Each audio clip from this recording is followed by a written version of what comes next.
Hello, this is George Sandman. I'm the founder and CEO of Growth Drive. And Growth Drive is a system used by business advisors to drive client profits, growth, and value. Now, we're also a community. Every week we get together to talk about all things business advisor, everything clients, cases, things we're seeing out in the world. Now, tune in here to this podcast, and you can join the conversation by scanning this QR code, passcode 867-5309. Jump into the conversation. Everyone's welcome. We're looking forward to having you. So here we go. On with the show. Hey, Ed. Hey, good morning, Mike. How are you? I'm good. Yeah, there we go. I was like, for some reason, my camera was shrunk it. Yeah. Don't know. I don't want shrinking. I want the normal size. No, it's cool. So what's new? Did you see the email from New Jersey relative to Thursday? I did. Okay. Good morning, gentlemen. How are you this fine and fun-filled morning? Hey, if I get cut off, it's because we are getting booming lightning, and it's so black out, I put lights on. I can see over your shoulder, Ed. Normally we can see daylight and through that door. Not that I've ever had a meeting with you before. It is pitch black. It is Wow. black out there. Wait, my son is driving out of Toledo right now. And yo, bro, comma, I know it goes without saying, comma, but be so careful, period. And if you need to pull over and wait for the storm to pass, comma, have lunch on me, period. Well, we're in a tornado watch from 1 to 11 p.m. today. And he may still be asleep. My son is driving from New Hampshire. My son is driving for the first time across country, and he has now discovered how he has discovered how big New York and Ohio are. And Yes. he has not yet discovered. I'm like, oh, wait till Iowa and Nebraska, my friend. No. Oh, that's right. Kansas. You get a day. You got Iowa, Kansas, Nebraska. Here we go, baby. And if you're down south, go across Texas. Texas. Texas, by God. Oh, I've done that. I've done 11 cross countries. Kansas was the worst ever because Kansas is in rolling hills. Yeah. I can't share with you guys what my wife just sent me. It doesn't matter. It's very funny. It's not for public consumption. I love my girl. Not want that recorded. Guys, so much going on, so much fun stuff. I picked this up for a reason. Well, we'll put it back down. There we go. The aging mind. Hey, Ed. You guys. I like that. I like that. Right, that's awesome. So these are for two reasons. We're off to BEI. That one is, then they say growth driver. Where's your jacket, Paul? Hey, Paul, how are you? But right here. There's for the Growth Drive Summit, which I'd be happy to give an update on. I would love to give an update on. And but we're going to wear these. Anyone who's at the BEI conference, which is the week prior, is going to be wearing a Growth Driver lanyard if they so choose. So we have some pretty significant crossover, and I think there are actually going to be 6 of us or hybrids at the BEI conference. And Mike DeSiato. Mike, have you quit playing golf? No, it's just people. It's people are on vacation. Got it. And I know that too. And by the way, I'm thrilled to have you. So no, all right. We'll read into that. No, I'm not reading it, but it's and also it's very hot, and so anyway. I hear that. I stepped out of the front door this morning and I was like, holy see. It's like walking into the atmosphere. Tim, what's the good word? Good morning. How are you? 39 degrees there. There's so much good stuff going on, guys. Mike, this is several weeks in a row, at least 2, that you've had that diagram on your whiteboard. It looks like something electrical engineering to me, but I'm sure it's got some other significance. That's a that massive compliment to be compared in any regard to an engineer. So this is my collaboration matrix. You ready? Okay. I always get asked, how do I handle all these relationships? Right? You either are a pre-sale collaborator, small list, very small list, less than 5 people. Meaning I trust you, you know how to commercially sell effectively, you understand my book, stuff like that. Small list. Everyone else, right? And so that's what I talk about it 3 or 4 times a day on every call I take for when I'm helping out CEPAs. And so I just leave it up there, Paul, because that's people like, Okay. how do you handle the macro micro from can I borrow your car? And it's like, well, the micro people, I talk to, if not daily, at least once a week. The macro people I help within a very specific framework once. Okay. Yeah, I had a spy follow Joseph Frasco around, and that's Joseph. Awesome. He's Yes, in and sir. out. You were see the spy thing I said because you're kind of fuzzy, so you're like got your CIA Yeah, thing on I there. don't know what that if that's my video or whatever. Hold on a second. How are you, Joseph? It's good to see you. I'm well, thank you. Yourself? I'm doing well. Tim, I see you so often that I know you got a haircut. Thank Excellent. you. What's I the just came from there. You are on Did it, you? George. Did you? Yeah. Hey guys, I'd love for you to meet Alan. Alan with Liberated Leaders. Alan, welcome. Thank you. Appreciate it. And I'm glad you were able to join. Alan, Alan, Mike Allen is a SEPA. You are, yeah. And Alan works with Tina Dow, who I met at the EPI summit this year. We were walking down the hall, and we just one of those serendipitous meetings, and they're great. They're doing some really interesting. They're creating a really interesting community. Alan, rather than me butchering what you do, welcome. If you're willing, can you just share for a couple minutes who you are and what you do, why clients hire you? Yeah, happy to. So Alan Foos, as in foosball. So my last name is it's the same as soccer for those I'll of never us forget. that weren't totally inundated over the past few weeks. But yeah, so I'm a co-founder of Liberated Leaders. Our origin story at Liberated Leaders starts with my founder, Tina Dow. And so she was the daughter of a serial entrepreneur who ran a rather successful automotive business. However, the business was entirely dependent on him, and he stayed with the business so long, such that he started to really burn out. And by the time he was ready to exit and kind of call it quits, retire, there wasn't much value in the business, and he didn't have a lot of energy to continue to protect it. He just didn't know. So, he didn't get much for the business. It ended up closing a few years later and didn't create that kind of wealth that we hope to create for our family. So he found he was actually dependent financially on his daughter in his later years, on Tina. So that's our why, is to prevent that from happening to others. And so we focus on what we call getting owners out of the dependency trap, so that they can get more freedom and have the next chapter of their lives, really have their business fund the next chapter of their lives, rather than suffocate it. And we have a simple 4-step process to do that. We typically start with a 1 month engagement, and then we kind of move over to subscription-based services. However, what I think makes us really unique is how we partner with financial advisors. And we're really building a community and a capacity to enable them who have that trusted relationship to speak with great savvy the language that relates to a business owner. My background and Tina's background is in kind of, you'd say, like large enterprise. So Oracle and Accenture and Walmart, Amazon, and other big old names. So that's a bit about us. Thanks for giving me the space.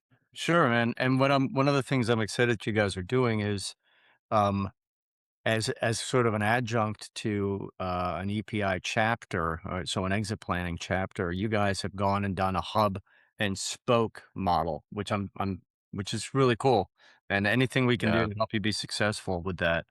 So Yeah, if you're okay with it, George, I'll pop the latest URL. So that Sure. group is meeting. Please. Yeah, let me check. If as long as that's okay, I'll throw. Yeah, that's totally cool. folks. We're all that's totally cool.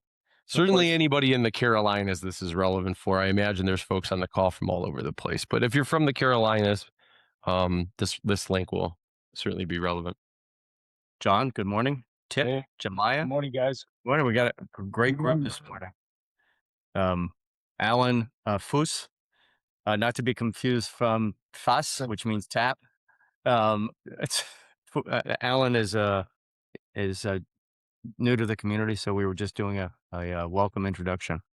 So, yeah, Alan, if you want to pop that in the chat, that's great. You can also, by the way, you pop it as a post in the community.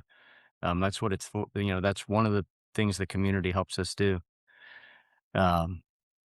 So, hey guys, those of you who here, Ed, John, Tip.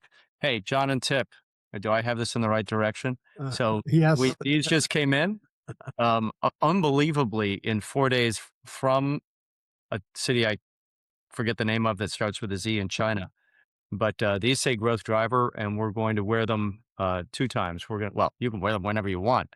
But they are for the BEI. They'll first be worn at the BEI conference for those of us who are there. And then we'll all have them at the Growth Drive Summit, October 5th, 6th, and 7th, 2026 here in beautiful Charleston, South Carolina. Raise your hand if you're registered.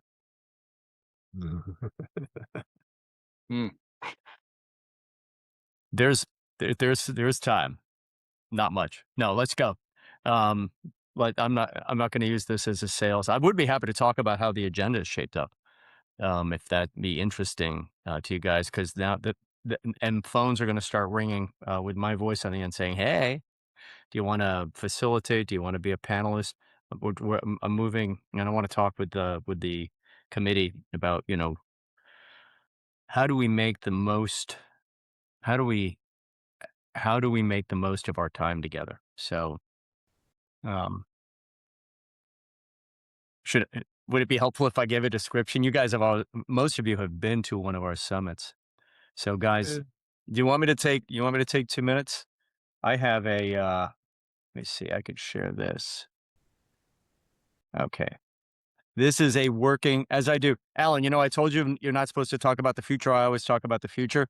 I'm gonna share an unfinished agenda for the summit, because at the end of the day, I know I'm going to get comments from people here and people who watch this subsequently about what they like, they don't like, they were hoping to see. So we tailor this to the audience. It's not truly crowdsourced, but it is. We have a committee, and we have a board of advisors, and we all talk about what do we want to accomplish. And so the first thing I want to emphasize, and I'm going to read this to you because we have distilled stop, go away. There we go. I'm just arguing with technology.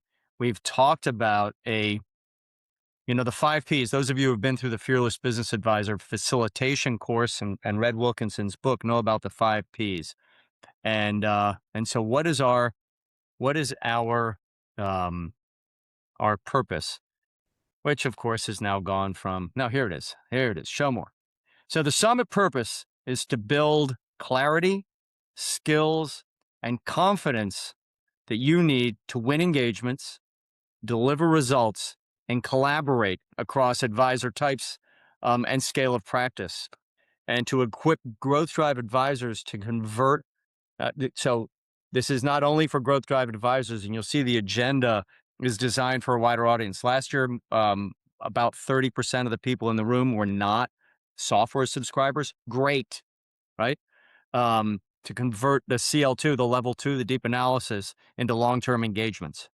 So, and we're going to, last year we focused on Clarity Level 1 as some of our soft case materials. This year we're going to be more case focused, and we're going to use Clarity Level 2, and importantly use artificial intelligence in the room. We're going to use Claire 2 in the room. Okay, does that all make sense? Mm-hmm. So, all right, so now I should share my screen. I've just got to bring this over here and make it, all right, this is, and slide this out of the way because that's nobody's business but mine. All right, I'll share my screen, guys. Any questions? This is a conversation, right? So I don't mean to turn this into a webinar, but so guys, this is work in progress. I have not proofread this, but you know me.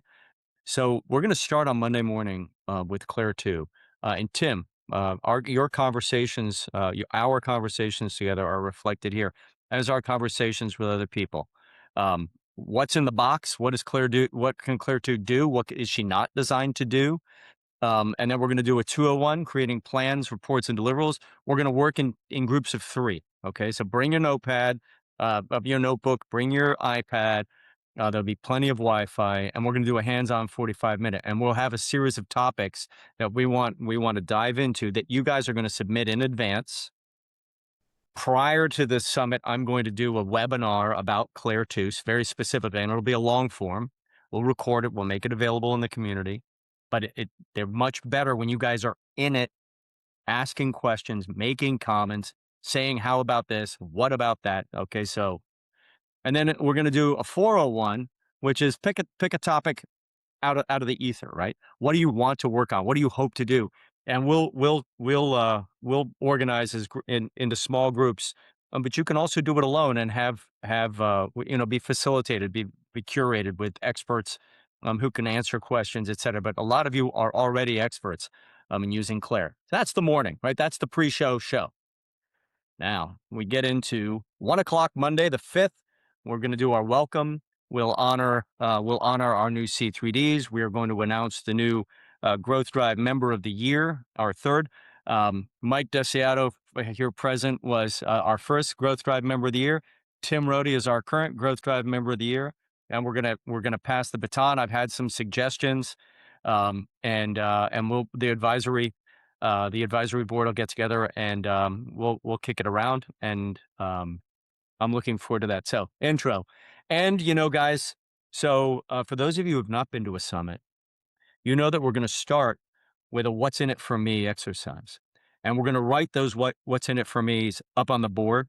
And we'll take we're going to take a few minutes, walk around, move things that are beyond the scope of the summit to a parking lot so that they get addressed outside of the summit. Okay, so we're going to stay focused, but we want to make sure that we hit the what's in it for me's for all of you. Cool? And you guys are used to doing this. So you don't have to be a subscriber to be like, well, I want to learn. Okay, cool.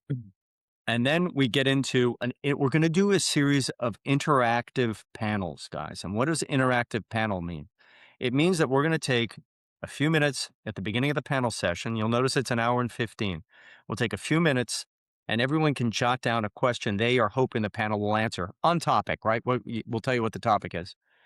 But we're going to really focus on, last year we focused on winning engagements.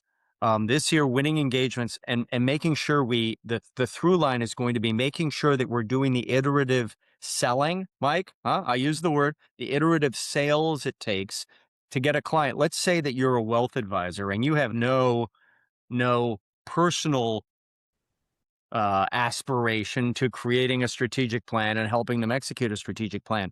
But you may have the first conversation with a business owning client about where they need, where their life is going and how the business fits into their life. Great. The part of this summit is to say, okay, you need to tee it up so that your client will do what needs to get done. So you're setting the stage for future work. And then as we work together, as we collaborate as 2s, 3s, and 4s, in this engagement, right? As educators, as architects, as general contractors, we need to be facilitating, helping the client get in a place where they're moving logically from step to step towards the win. Okay, that's woven throughout. The other thing that is woven throughout is AI. AI is present. Let's talk about judiciously. This is not an AI. By the way, we decided to put on an AI course. More on that later. This is not an AI course and it's not an AI summit, but AI is in the room. Cool. So that panel is going to talk about analyze with the perspective of analyzing towards the client win, selling the next step, pre-selling the next step of the engagement, Mike. So interactive panel, it's going to be fantastic. Then we're going to do a table exercise. We're going to work from a diagnostic report, aka Clarity Level 2. We're gonna work together as groups by table, and there are going to be 2 topics. Pick a topic. If everyone does the same topic, great. But there are going to be 2 topics, and we're going to work on building out the next stage of the client engagement. Okay, we've done Clarity Level 2. Now what? Right? Or you've done deep analysis. I don't care if you use an abacus or you use someone else's. I don't care how you get the understanding of the business. I do care, but this is not training on how to use software. We happen to use our reports like we do in C3D. And then we're going to do a plenary share, right? We have to take the time to democratize what we've learned at our tables. And that's the afternoon. And on Monday night, again, by popular demand, we'll do the group. We're going to make reservations. In fact, I think Catherine's already working on it. Reservations around town. The Lindy Renaissance is very centrally located, guys. There are some killer. There's a Vietnamese restaurant across the street that is worth just fall across the street. It's worth going to. It's not a James Beard, but anyhow. So, and those are great. So imagine that you're going into a dinner with 5 or 6 people you've never met before, right? Build your network, have some fun, or gather with old friends. Tuesday's the big day. Any questions so far? Wrapped with whatever. Okay. So no one's smiling. Mike's smiling. Okay, thanks, Mike. Jump. He's saying this is his smile. What an idiot. All right. Day 2 is the big day, design. Now, guys, we can't write a strategic plan in the room, but man, we can learn a lot about the best practices for sketching one out, for having the bones on which you would layer. So, and it's important, if you're a 2 educator, you need to know what is going to be going into the plan, right? If you're an architect, you're learning from your colleagues. If you're a general contractor, a doer, who may inherit a plan or be handed a plan, great. What is the whole thinking process? And I love that we're going to have wealth advisors sitting across the table from, hard-bitten business advisors, and talking about what you see and how best, the do's, the don'ts, the I hate it when, or I wish you would. Okay. So we're going to have interactive panel 2. Again, questions from the room. The facilitators are going to have a job. We're also, before the summit, all of our facilitators and panelists, we are going to meet and answer questions and level set. Okay, there's a little bit of prep to do, nothing crazy, right? You all have day jobs. The summit isn't your job, but we'll get together in kibitz, right? Talk about what we hope to have happen. Interactive panel 2. How do you take this is important. How do we take, let's imagine Clarity Level 2 and turn it into something a client can actually act on without overwhelming the client, okay? And we have a lot more. I've got notes this long on this, but this is going to be a killer panel. And some of you on this call are like, ooh, I want to be on that panel. Great. But wait, there's more. There's more. And then we'll do a table exercise where we actually take real case facts and discovery data, and we're going to work out what would the first year, thinking about what the client can actually do. How do we sketch out the first year of a 3-year plan? So we're going to focus on the first dimension of growth, creating predictable profits and cash flow, those 8 growth driving objectives, and how would you lay them out over time? What is this senior leadership team able to do? Where might we need to bring in SMEs, subject matter experts, et cetera? And then we're going to do a plenary, an hour of discussion. This is meaty. And yes, you will be able to use Claire AI in this. You can use any AI you want, frankly, but we'll have AI, in the room. That's something that we've heard. So if Mitch isn't on this call, Mitch, if you're watching this, that Monday was designed around your request. I think 3 weeks ago today that we talk about how do we discuss this stuff with the client? How do I start this conversation and carry it forward? You're going to hear that thread woven throughout the entire summit. Cool. We're going to have lunch. We take an hour. It's really good stuff. This is a celebrity chef, runs their restaurant. So pit stop for lunch. And then we're going to do table exercise number 3. And you've noticed, Alan, you've not attended one of these, but we roll up our sleeves, and it is good. Who has fun at the summit? All right, I need to see some hands. Garrison, come on. He is the entertainment some nights. Go stand in the hall and think about what you've done. I'm sitting beside Ed with my hand on his thigh the whole time.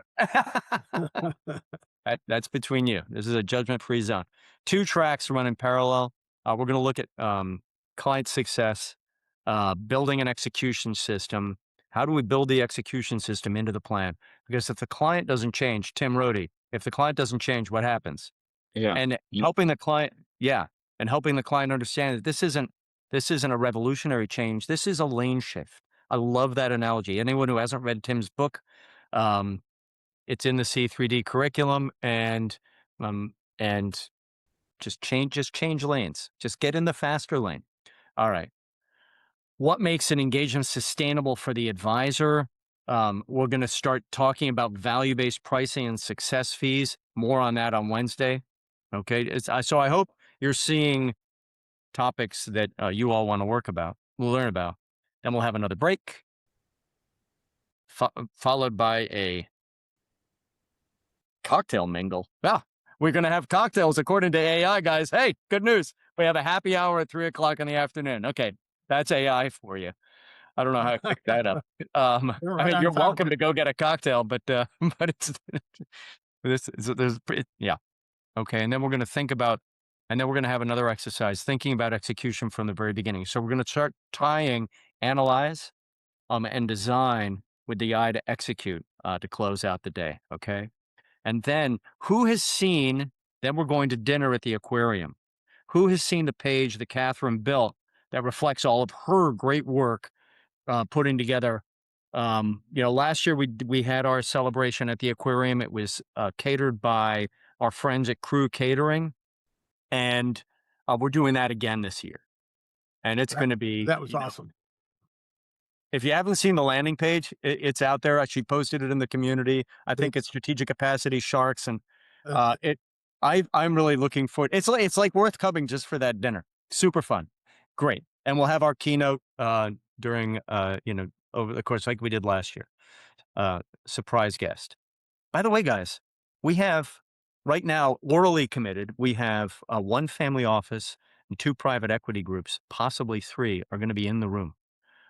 Listening and participating. Could be very interesting. So, because they are fascinated with what you are doing. Okay. Strategic capacity and the asset class are really resonating. Okay. Wednesday, right? We're in the home stretch, and I'll let go of the mic here. And we're going to get into execution, and we're going to do another interactive panel on execution. Execution is a team sport. We're going to have some of you, and you know who you are, who have led successful engagements, and I would wager have also led less successful engagements. We're going to ask you to take questions from the room. We're going to write them down. The facilitator will curate them so that we stay on theme. But it's an open QA. The panel will do their thing, and then we're going to have a lot of QA. So it's another hour and 15. So nice big block of time. Then we're going to do a live coffee klatsch. What are we going to talk about? I don't know. You tell me. It's a coffee klatsch. And then we'll spend an hour making sure that we have we've hit the what's in it for me's. Any that we haven't addressed go into my to-dos. So the community will address your what's in it for me, your goal. And we're going to wrap it up. We're going to talk about next steps, guys. And prior to the summit, the other thing I will have done is shown you, and Alan, actually, he's the first one. Alan, congratulations. Is the first one who's seen a public look at the wireframe of the next version of the UI Rev 2. And it's cool. It's a portfolio view. And I've discussed it with several of you. I've shown you bits of it. Alan got a full 11-minute tour. He's like, okay, well, what is the future? And I'm like, okay, cool, I'll show you. So that's it. I'll drop the mic. I just took 25 minutes. I apologize. I'm going to stop sharing. I hope that all makes sense. Infomercial. I didn't mean for it to become an infomercial. I just get jacked up. Does that, guys? I have one question before I have to leave Please. for something that starts at 7. And of Please. course, they'll have a few minutes before they really do anything useful. In terms of referrals, um, any of you heard of or are part of an organization called Provisors? Yes, I've heard of it. Heard of it. Yeah, and our very own Phil Gafka is very active in Provisors, as is one other new member of the community. Is it anyone who's here? I have some friends.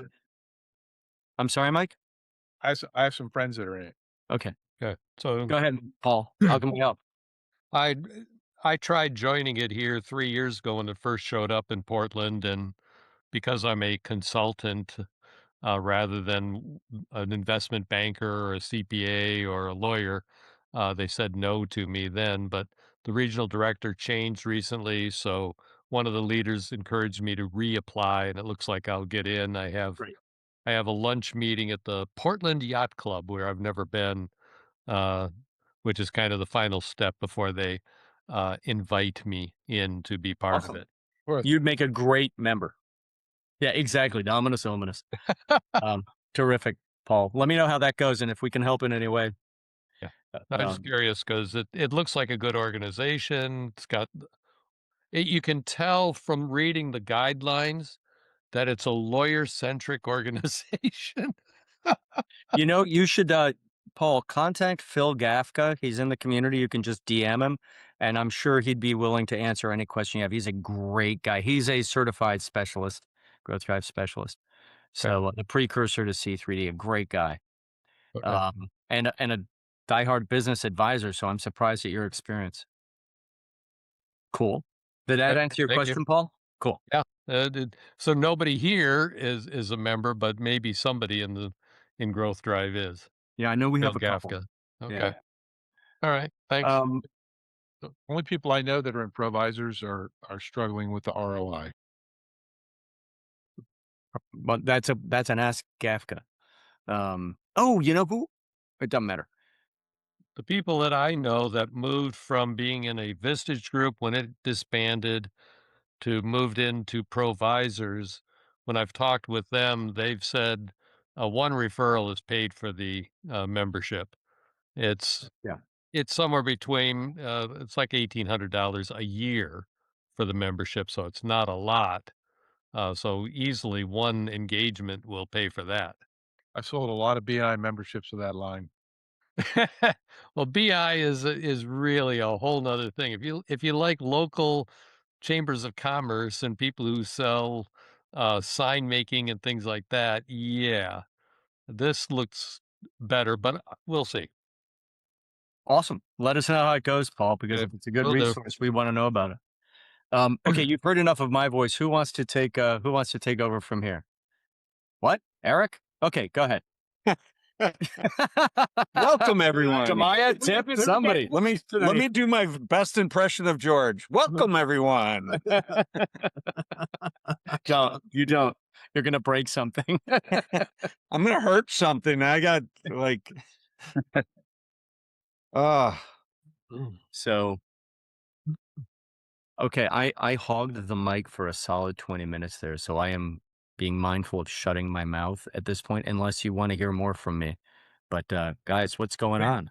Anyone else, please say something. I would like, I didn't get a chance to read all of it. I'm traveling right now, guys. But congratulations, Mike, on releasing your capacity thesis for financial wealth advisors. I would love to hear more about it. I got to the first few pages this morning, and I'm still going in it. Maybe you can give us an overview of it while we're on the call. Sure. Up to you guys. It's in Circle.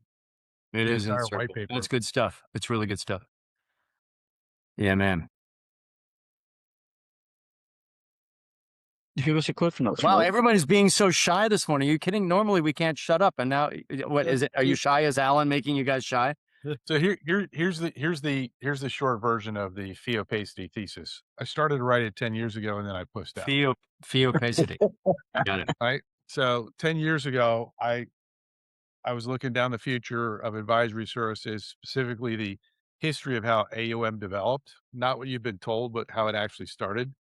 Right. And, I was too scared to write it. But I've had so many conversations with wealth advisors over 30 years, having coached in that industry, having actually been a registered principal. So when I talk about working with wealth advisors, I do so having actually been one, not an outside consultant, but someone who's actually done it. And so many of the successful ones feel trapped and are worried about the future. So I spent about 2 years trying to write a book that would fix the problems that I saw and failed miserably, like completely unable to architect a single solution, which is why I wrote Would You Build This, the book I released in June, right? Basically a conversation about how do you approach an inevitable change with an uncertain timeline.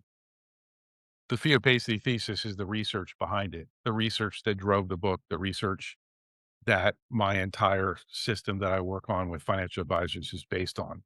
So, long story short, there's two business models that are guaranteed to emerge, and most of the rest of them fail. And the first one is a technology forward firm that's operating on a drastically reduced profit margin, right?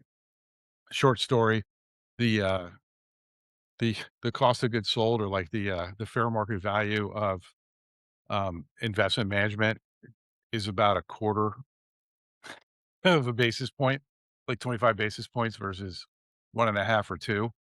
And there's a lot of proof for that. It's in the white paper. And the problem is the other firm is a judgment-based firm. And if you are billing like you're an investment management firm, but you're trying to say that your value is based on judgment, you're going to have some serious problems over time. And we're already starting to see it. So basically, And those lessons apply to all of us. they do. They're just not as acutely because of regulation, right? Yep. And so, what I'm most concerned about as someone who's been working in that field for 30 years, what I'm most concerned about is someone with capital who decides to do a disruption based upon highly palatable terms to really kill it. But basically, if you know financial advisors that are independent, um, they should really read that white paper. It doesn't tell them they're bad people, but if they're values based, if they're judgment based, it does give them the basis to go forward. And then Would You Build This is the book that tells them like how to have that conversation. And then when Can I Borrow Your Car 2 comes out this fall, it's going to be the exact system for how they do it. So is as it's currently conceived, guys, Can I Borrow Your Car is also part of the Growth Drive C3D curriculum. It's a great read. Mike, Can I Borrow Your Car is how you treat people. Would You Build This is how you change from being successful at one level to another, right? The conversation you need to have. And then the next version of Can I Borrow Your Car 2 is the exact system by which I help people do it. okay, so it's a system. Great. Awesome. That's what I was going to ask. Thanks. There you man. Can't wait. Um, Can't wait. I wrote this in collaboration with a friend of mine who runs a hedge fund and some other stuff. So You wrote Can I Borrow Your Car too? no, the Fee Opacity Thesis. Fee Opacity. Got it. I actually ran It sounded like you said Theo Pasty. I'm like, who? that's a different community. Fee Opacity. Got it. But no, it's the first time I've written something like that. Tons of research, tons of stuff. I'd love your feedback. It is completely open source. There's a link in the LinkedIn post I did today. No, people don't have to put their email in to get it or anything like that. There's no gating, just wide open. Got it. If people use it, it'd be nice if they gave credit, but that's probably too high of a bar to set. Yeah, that's Right, Joseph? that's No how comments. we're treating strategicapacity.org. Like we just Fundamentally, something to think about is if you take other people's work and you throw it into your AI to create your own stuff, you got to think about that. Fundamentally. Although once you have well, that's a different topic for another day. Yeah, yeah. It's Um, something I struggle with personally. Hey guys, something that I've noticed, and I go out and I help some of you guys. I was just helping Tim with a workshop. I'm helping a private equity group with a series of workshops. Something that I've noticed really resonates is the concept of, and Tim, I'd love your comments or your reaction, or whether you, and we're friends, right? Feel free to disagree. But the concept of the asset class and moving a business from where it is today towards the asset class um, seems to really resonate. It's resonating with your colleagues when we talk about it in our discovery meetings and before they become subscribers, right? And it seems to resonate when I'm talking to CEOs, when I'm talking to private equity players. Um, and if I talk about private equity, it's because I'm really intrigued with bringing more efficiency to the private capital markets. Anyhow, this concept of having a business that is, has strategic capacity that it does, and helping it move towards the asset class through your good work seems to really be resonating. Anyone working with those terms, working with those concepts, have any feedback? I'd love to learn from you. I can't be in the room all the time, but I'd love to learn from you. Like Tim, when we were in Annapolis, that seemed to get people sparked. Yeah, it really did. I mean, resonate is the exact word that I would use. It's funny but it's kind of a new concept for most small and mid-sized business owners to think about their enterprise as an asset class versus whatever it is. You walk around with this idea in your head, but it also gives them like an aspirational goal. And so I would agree. I think it's making a big difference in the caliber of our conversations. Instead of us waving our arms and implying that the business is going to get better, right? We're moving from lifestyle business or founder-led business toward an asset class business. And it seems like it's a pretty easy wagon for them to hitch onto.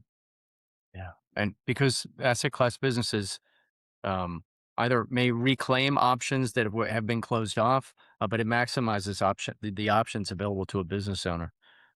Cool. Thanks, Tim. That was such a fun session, man.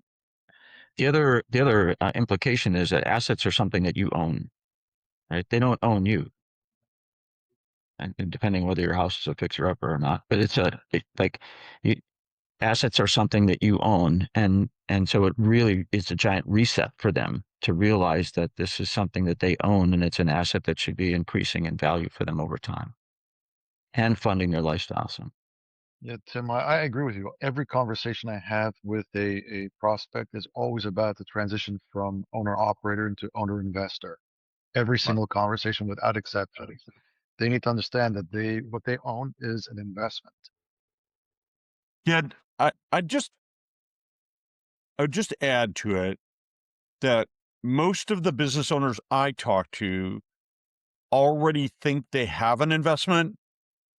They just aren't looking at it correctly. They really have often a lifestyle business, but they think of it as a asset that they can sell at some point, and it isn't. So the first conversation we have to have with them, and Ed, you and I have talked about this, George, you and I have talked about this. Um, the first conversation you have to have with them is, let me show you what it's actually worth right now, because like this is our clarity, right? Like this is what we all do. And then they realize they thought their what's really a $500,000 business in value or $1 million business in value was worth $5 million, right? Now, but they're still an owner operator. What you guys said was absolutely right, Tim and Joseph. I'm just saying the first step is to help them understand that they don't really have what they think they have.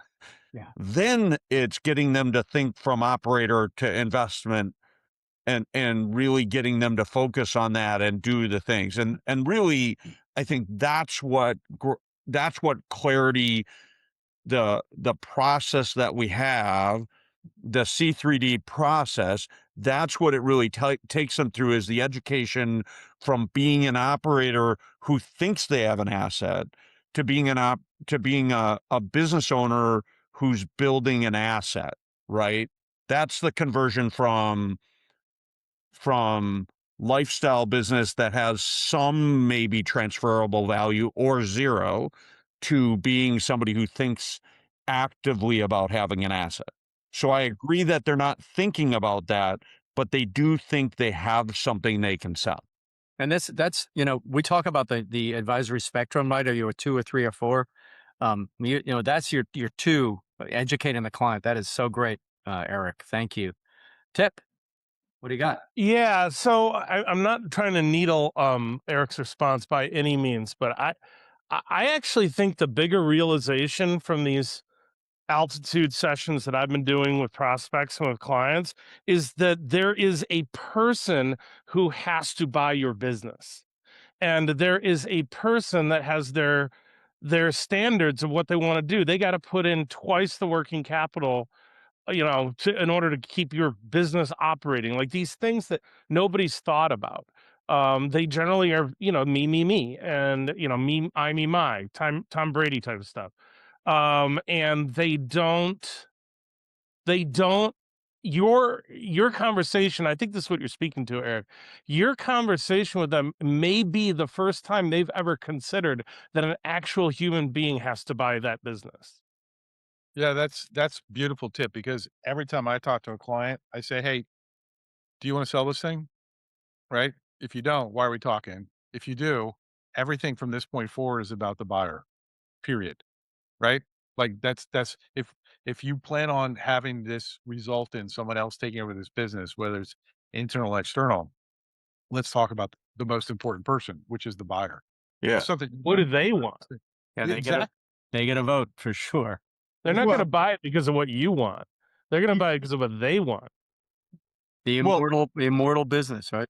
Yeah, I think this is awesome because we like to talk about value of a business, and Ed, I'd love to hear you weigh in on this, right? But we like to talk about value of a business, but we do it so generically.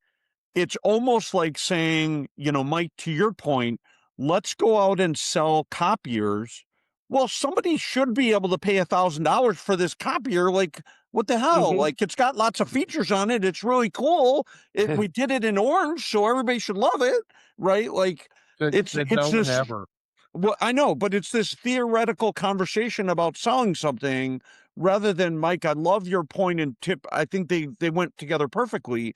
It's got to be about a specific buyer. Like, who's going to buy this? Is it going to be a PE firm? Is it going to be a strategic buyer?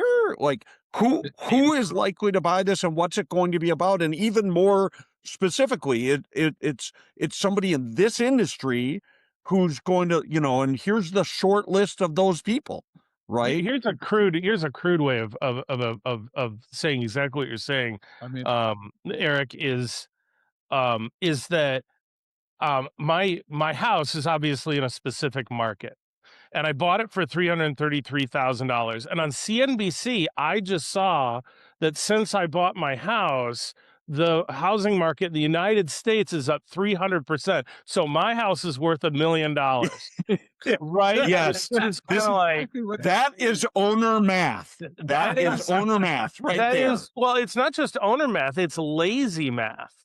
Yeah. Right. And it's if there's anything on the 250th anniversary of our country, if there's anything that the founding fathers taught us, is that we're motivated by self-interest. And if you don't get that in self-interest coming from the other side of the table, you're screwed. Yeah. You're in for a world of hurt. unless you live in New York like Frasco, then everything's fine. That's right. There's no Michael. problem. I was going to jump in here and say I'm dealing with someone now who doesn't want to sell their business, wants to continue to own it as an investment. In other words, I just want to be a shareholder, and I'll find an operator. I'll hire a good operator. I'll pay them well. Maybe I'll cut them in on some equity or maybe some phantom equity, but you know what? I kind of like owning this. It's an asset. It can reduce income for me. So, so that may be. Sometimes I hear that. I take owners. I took this guy through a Clarity 1, Clarity 2 thing, and he said, I just feel like I just want to continue to own it and find somebody to operate it for me and live off the dividends. And that's my goal right now. Now, of course, he could change his mind, and at some point he's going to leave. He's going to have to. He's going to have to give up the business at some point because you can't stay vertical forever. Why is that? Why does he have to give? Why does he have to give it up? Well, he's going to pass away. So Yeah, he may die, but it could be held in a family trust. It could be run by the same people. It doesn't. And these are the conversations we can have with wealth advisors. We don't happen to have a wealth advisor with us today. Right, Well, Joseph, your point is such a good one. The fundamental role of the CEO is to maximize shareholder value within the context of the vision and mission. But that's the fundamental role our clients don't really conceive of. But yet they put CEO on their business card, right? Well, how many meetings have we been in where you say to them, that CEO, like, you could be chairman someday. And they go, wow, like never thought of that before. Never once thought of it. Right. And then, but the whole growth, but circling back to growth drive, right? They still need to go through this process because, they want this company to run like without them, first of all, right? They want to separate themselves from it. It has to be a self-sustaining, well-run company. And so going through the process of growth drive is important, even though their goal may not be to sell it. It may just be to hold on to it, but make it invest in their valuable asset, make that asset more valuable to them. And maybe maybe future generations, if their goal, if when they pass away, they're going to transfer it to their children or, to a trust for their kids. They want the thing to be, as George, you put it, what's the word you use? Immortal. Mailbox money. Hey, I got a question. This is aimed at. Thanks, Mike. You're very welcome. Not you, the other Mike. Mike 1. Have kernel knowledge of yourself. But this question is aimed at some of the senior people here, but I'm not excluding anyone. I'm starting to see a trend, and I wanted to see if you guys are seeing it, of the emergence of the mini family office. All day long. All day long. It's really interesting. So Definitely. that's cool. I think that's something that for those of you that are interested in that type of stuff, I think I'm going to host like a little like Zoom roundtable or something about it and see if we could do some shared knowledge. It is a big opportunity. It's a big opportunity. Yes, it is. Well, I think the one thing that happens with the family office is they start to look at the business as an investment for the first time and in a major way. And then they start looking at what ancillary items support the business that I have that we might want to get into and that we could take over without having to go in and do it. Yeah. And it's dealing with the question that you raised. Can you own it without having to be there? Yeah. And I think that's one of the things that the growth drive opportunity of analysis does. It provides a family office an opportunity to assess businesses that could be run without having to be on site. Right. I'm working with an auto repair and maintenance group in Cincinnati, and when I started with them about 16 years ago, he was passing a little ownership to the son. Well, the son has now gotten it from 3 locations. He's now at 22 locations in the Cincinnati metro area by absorbing people who only wanted to work on vehicles and didn't want to have to do all those other clerical administrative chores like finding people when people retire or quit. One of my favorite business success stories mirrors that. And by the way, Ed, coincidentally, I'm working with an exit planner. They have questions about how clarity is applicable, but they have a dealership that has said, we have too much risk in these dealerships, and they're buying other businesses and diversifying. And what they're doing is using strategic capacity to make sure that they're diversifying into lower or understood risk businesses. It's fascinating. Mike, Garrison, go ahead. John was going to share. Thanks, Ed. I'm sorry? John was trying to share earlier. John Carter, Mr. Carter, sir, go ahead. No, yeah, I'm listening, and you know what comes to mind that was brought up is, you know, I think of in the world I'm in, there's different transfer scenarios, external, internal. Well, the new fifth now is exactly what Mike Garrison is saying, and what Tip is saying is owners are now learning about and contemplating, how do I take what I built? If I can't get to PE, if I can't hit, you know, the ultimate gold, which most of them won't, how do I find something where I continue to have what's called mailbox money, right? So they'll annuitize the value of what they created, and they'll break it up, or they'll keep it, they'll put it in trust. There's multiple different options. It becomes more of an estate planning exercise than a business transition, but it still contains all the value growth elements that we're talking about. So I want us to think about that. And Mike, you read my Monica Cheap comic book, because we should have a separate session on how do we facilitate that? Because that's an outcome, that's a transfer scenario that I'm seeing from the legal side all the time now. Anyway, so that's what I have. Yeah, and John, the setup of the work that we do should get us to the same place, whether we're setting it up for an annuity or whether we're setting it up for sale, because the same value things apply. If we're making it more valuable for us to own, it's more valuable for a buyer too. If we fix the roof on our house and update the kitchen, it's more valuable for me to live in. It's also more valuable for the buyer to buy, right? 100%. So Eric, man, you guys, Tip, I'm good. Over to you in one sec. Guys, you know, an asset class business has all of these options, and I make a point of a reality in the market, right? 2 trillion of cash available, 10 trillion or 14 trillion of transfers that will have to happen by either choice or death, right?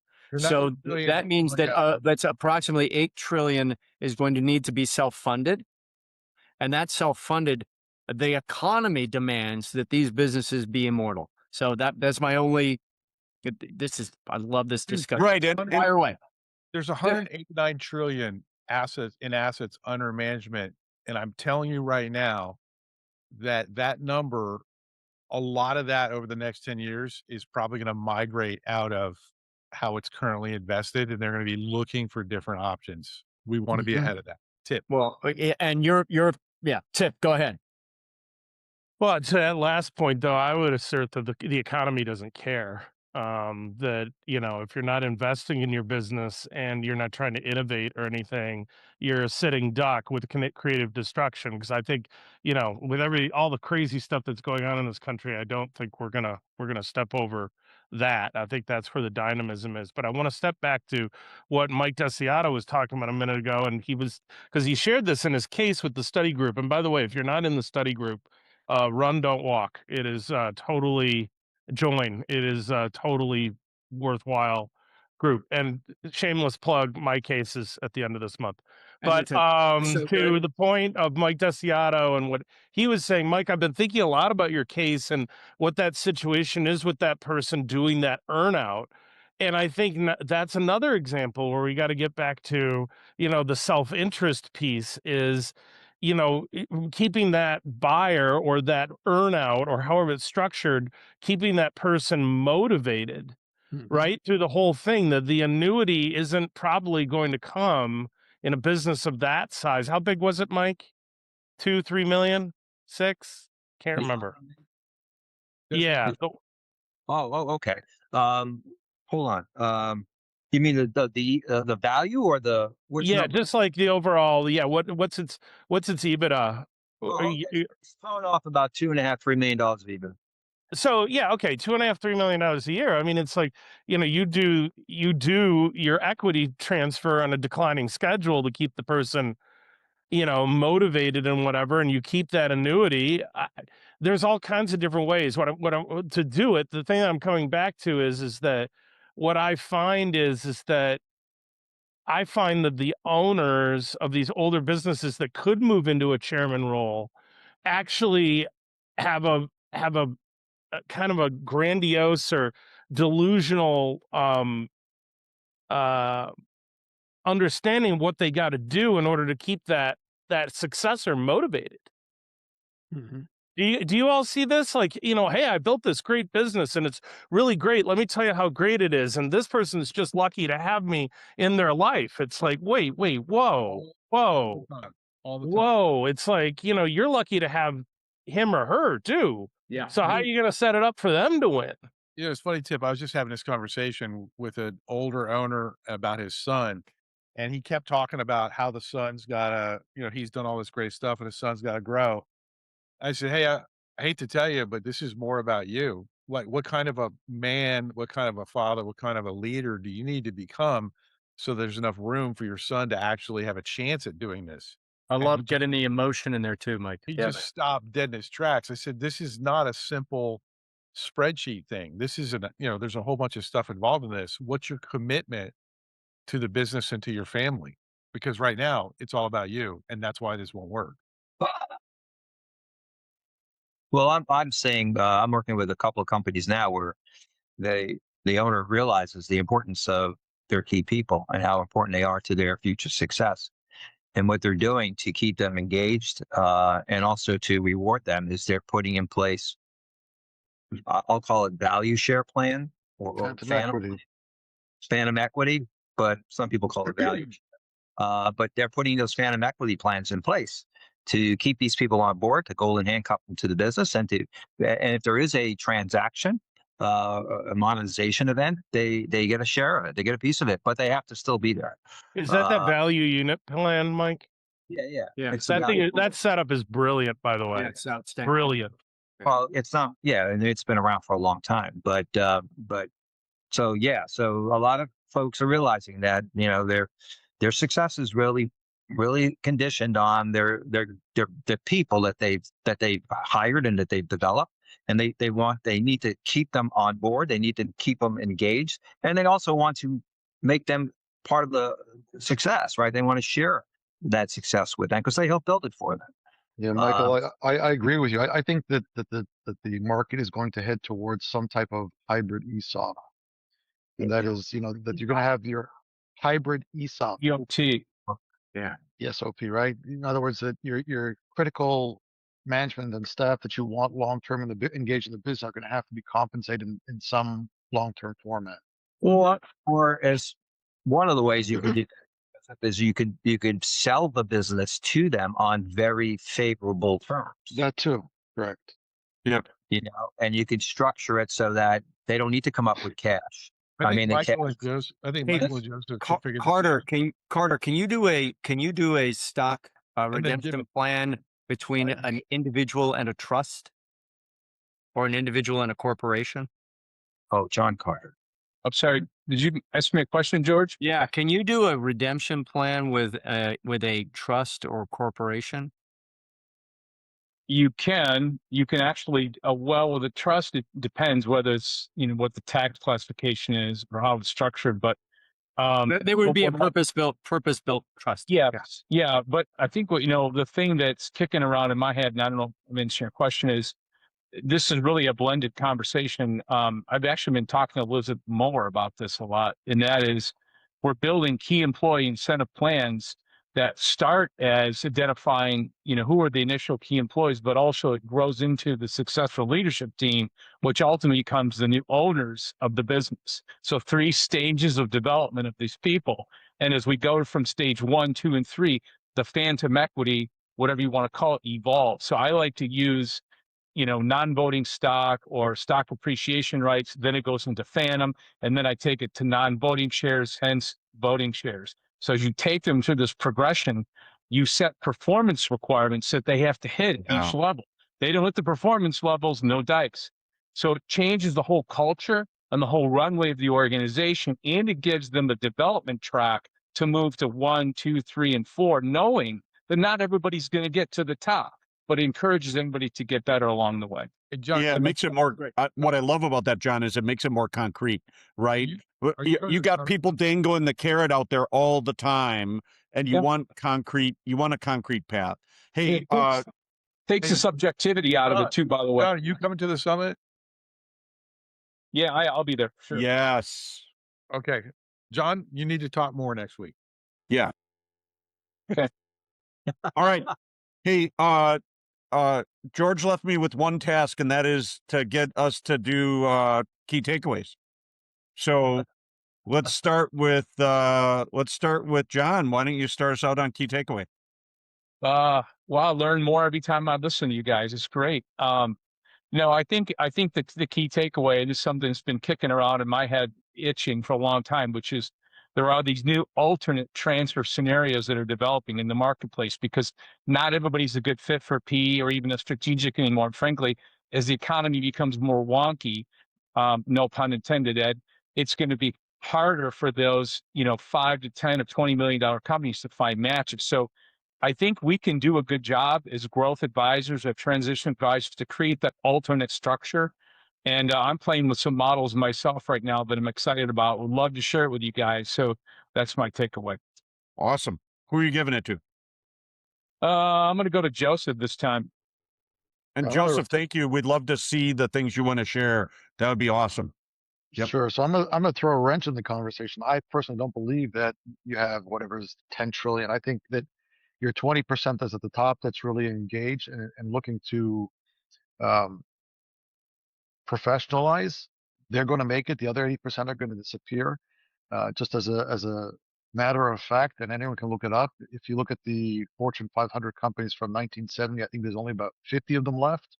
Yeah. Many of them, a third of them, have gone bankrupt. And if you go to the Fortune 5,000, I think it's something like 70 or 75% that are all gone. My guess is that most of those companies that are not going to do anything are going to disappear. They're going to be replaced with other companies, new companies. Like today, you have the AI startups and all kinds of other companies. They're going to come and totally replace those. So, that wealth transfer, in my opinion, is never going to occur on that 80%. My sense is the top 20% is already, I would say, 4 times the market that actually goes to sell. So you've got about triple the amount that's available for us to work with. I think the other 80% are never going to make it. They're just going to disappear. So I agree. my 2 cents. I'm counting on it. Joseph, who are you throwing it to? Ed. Yeah, I think Joseph makes a strong point because one of the things I've encountered and share with you as part of this discussion, and that is Merrill Lynch is now creating their own investment group and buying their own clients' companies without ever letting them get out into the market. Yeah. And they have the inside track because they've been managing the assets of the individual owner, and now they're going to take and get the asset of the company, and they'll say, "Well, we'll keep you in, and we'll keep you there running it until you don't want to run it, and then we'll take it over." Ed, they do more. They do more than just manage the assets. My primary business when I used to work for Merrill Lynch was business lending. Today it's merged with Bank of America. Right. They know everything about the business. They don't really care, quite frankly, about the few investment assets, the maybe even a few $1 million that they have assets under management for the wealth managers. It's the business lending that makes them a ton of money, and they know everything.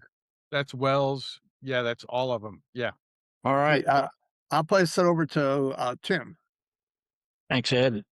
My takeaway from all this is that we're in the right place at the right time, at the right approach. And it's getting righter all the time, courtesy of groups like this that are talking and expanding our awareness. But everything we talked about today, we have tremendous relevance to. And so I don't know, it fills me with hope and promise for what we can do helping people going forward. So I am going to toss it to Mike DeSiato. Yeah. It's good stuff. So, I'm I've been thinking about this a lot. And as I've been working through with a lot of clients, I've noticed a trend, and that is many of them now are coming, especially if they're not, if they don't have the right characteristics and size. Even they're not really candidates for PE and or strategic buyers, and they're kind of recognizing that, and so they're struggling with, well, what do I do? How do I monetize this? How do I move on? How do I get to my next act?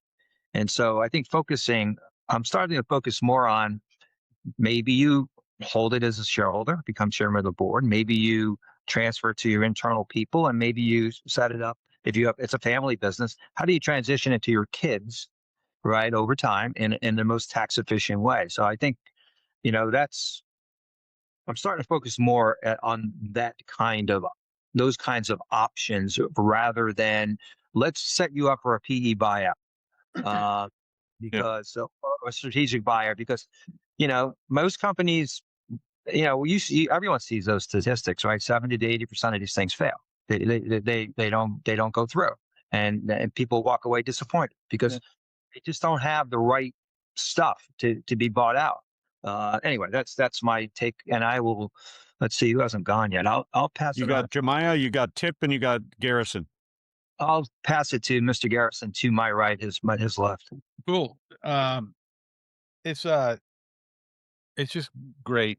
Like everybody here's got such great information. It's also inspiring to talk to people actually doing shit. I interact with a lot of people that are talking about doing shit and aren't doing anything. Those are all. It's why I was a little morose this morning. I was just tired. I'm just tired of talking to people that aren't doing anything. What's one real quick success story? It's the conversations that John, Mike DeSiato, Tip, Eric, and Joseph brought in about this stuff is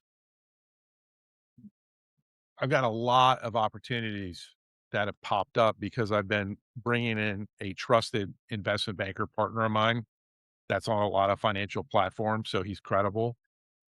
It's already started to pay off because all the people that I'm bringing him into, not all of them, but 75% of those financial advisors that are serious that talk to him and introduce him to clients, I'm getting 2 to 3 referrals to business owners that want some type of consulting for every introduction I've given him. He's read my book, he follows the process, but I am telling you, Tip, that thing that you and I talked about back in when it was really cold in Roanoke, the shit's really starting to work. Tim, you and I have talked about it. John, you were the big thing. I think being super creative and being able to identify which firms can actually make it, to Joseph's point, right? And then being able to be creative with the right support, tax and legal to try and figure out how to navigate this is going to be massive. I've, coming from the institutional financial stuff, I've seen all of the product based processes and they just don't work.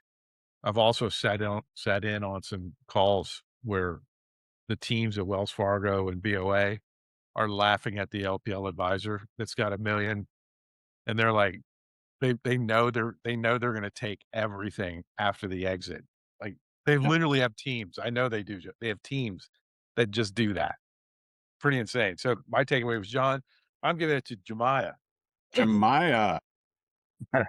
Awesome, man. Amazing call as always. Always a lot of wisdom, always a lot of inspiration, but always a lot of something to keep thinking about the rest of the week. A lot of my recent conversations with business owners has been just that. Is going towards more same thing what John was saying and Mike was saying, a hybrid.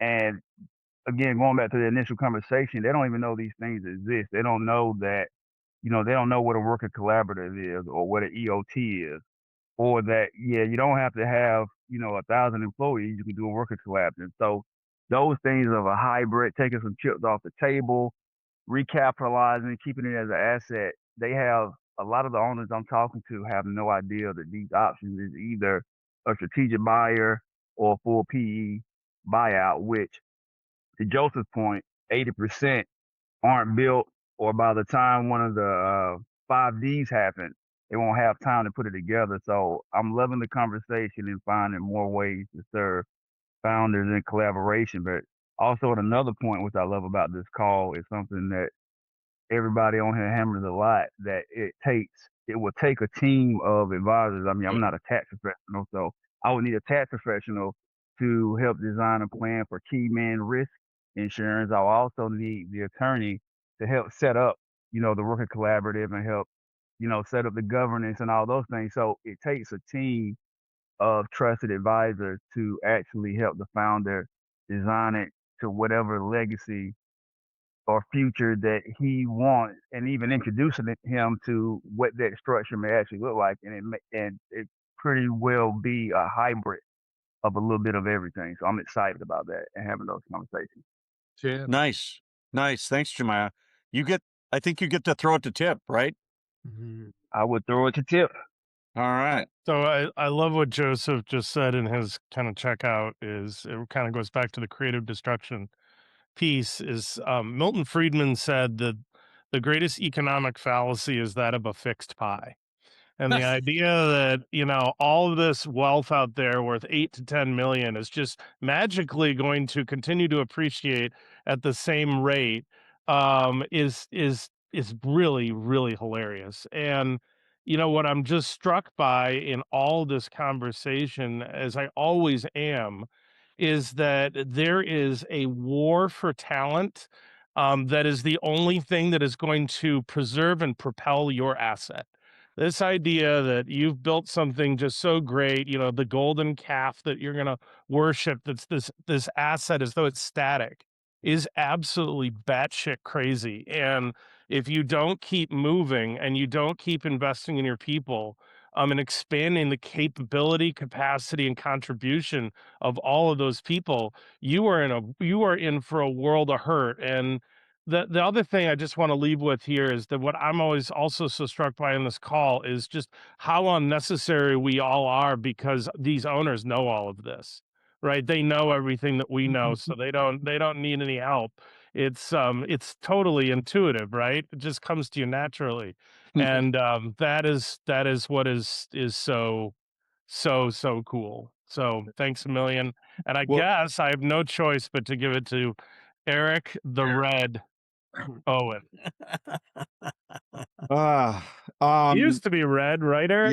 Yeah. Oh, sure. Well, we're not. Badgers are red color, Badgers. I just finish up with Joseph. I love your comment about the 80-20 point, right? And I think that's an awesome point. I just throw at that point, not contradict it, but just throw out that point. I think one of the things that's happening right now is we're in a different era than we have been historically, right? Think about when we had stockbrokers and now we have financial advisors, wealth managers, and that's changed a lot of people who never would have been millionaires to be millionaires because they have 401ks and they're getting advice and they're doing, like, we've changed the model.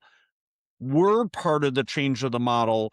Historically, there haven't been people advising companies other than their CPA or their attorney, and they haven't been giving these creative things, and they haven't had an organized process.